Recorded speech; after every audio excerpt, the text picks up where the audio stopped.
Hello guys, welcome back to my channel. So in today's video I'm going to be showing you how to make this delicious fruit bread from the comfort of your home. So let's get into the recipe.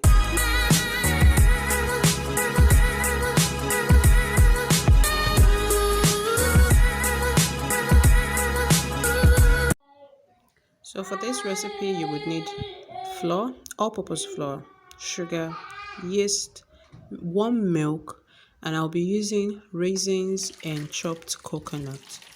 You can use any fruit that you like, but these are the fruits that I'm going to be using. And of course, you have egg as well. So the first thing you want to do is go ahead and proof your yeast. Add your warm milk into a bowl.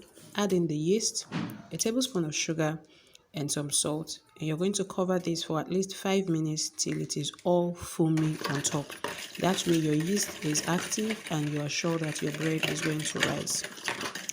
Not to worry, I would have a detailed video on how to proof your yeast up on the channel sometime later, and the link will be in the description box. And for all the ingredients that are being used, all the measurements and names of the ingredients will be in the description box as well. As soon as your yeast has proofed, you will need to proceed to the next stage.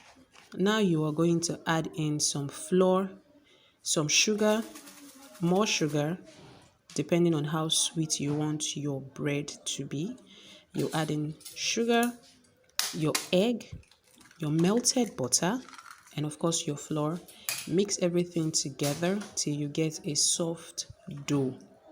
Once you get a soft dough, you will then proceed to add in all your fruits that you are using. For me, I am using raisins and chopped coconut. Add that together, mix very well. This is where the handwork comes in. You're going to mix this till you get a smooth dough that is not sticky. Please resist the temptation to add too much flour to your dough, because the more flour you add, the harder your bread is going to be. And for this one, we need very soft, fluffy, delicious bread. Okay. So make sure you flour a flat surface, a smooth surface, with just a little bit of flour. Transfer your bread onto, or rather your dough, onto the flat surface and knead properly.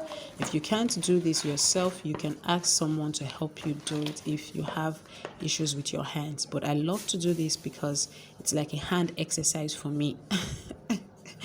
So go ahead and knead until the dough is no longer sticky, but it is smooth and a bit firm to touch. When you touch it, it springs back up, which means it doesn't stick to your hand. That is the consistency that you want for your bread. Okay, if you're still watching at this point, it means that you are enjoying something. Please click the subscribe button to be part of the family. And also don't forget to click the notification bell so you would always get notified when I post videos and you will never miss it. All right, thank you so much for doing that. Let's go to the next stage. We're going to cover this dough that we have already kneaded into a bowl. Top up the bread dough with a little bit of butter or oil. If you don't have melted butter, you can use oil. Just rub on top of it and cover it so the dough doesn't dry up. Once you cover it, we're going to leave it to proof and rise till it is doubled in size. This should take about an hour or an hour and a half. Keep in a warm place, cover it, just leave it in a warm place to rise. Then after 1 hour, when it has risen, you're going to bring it out like you see me doing in this video. Bring it out, punch out the air, and knead a little bit so that it is not sticky.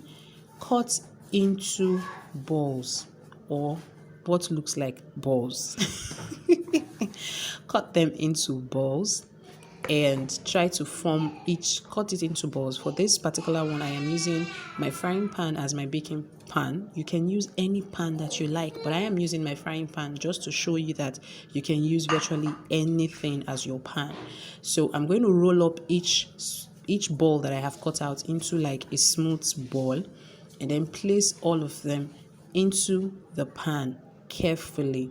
Place it, continue doing this till you are out of bread dough, and then everything looks all beautiful and combined together and is already looking so good. Good. Nothing beats homemade bread, trust me.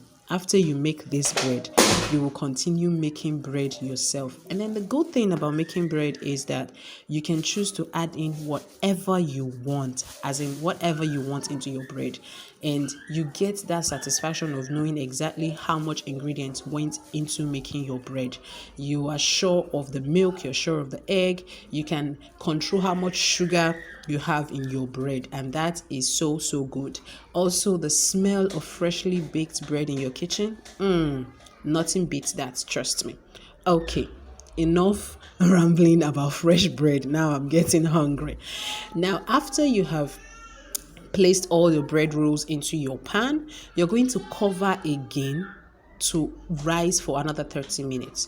30 to 45 minutes. It should have doubled in size and they should all be together now, like looking all tight as a family. Once that is done, you are going to now mix in egg and water. For this particular one, I just used egg, water, a little bit of milk, and vanilla flavor to give that bread, an extra. You're going to beat that together and brush it over your bread. Brush it very, very well. This would give it the golden look when it comes out of the oven. And then place in a preheated oven to bake. Please make sure your oven is preheated, not that you're just turning it on when you want to put the bread. To be really, really safe, turn on your oven as soon as you start the second proofing of the bread, which is that point where you cover the bread rolls to rise for the last time. Turn on your oven at that point, and then it is hot enough for you to put your bread when you are ready. Bake this bread till you can start perceiving the aroma and it is golden brown.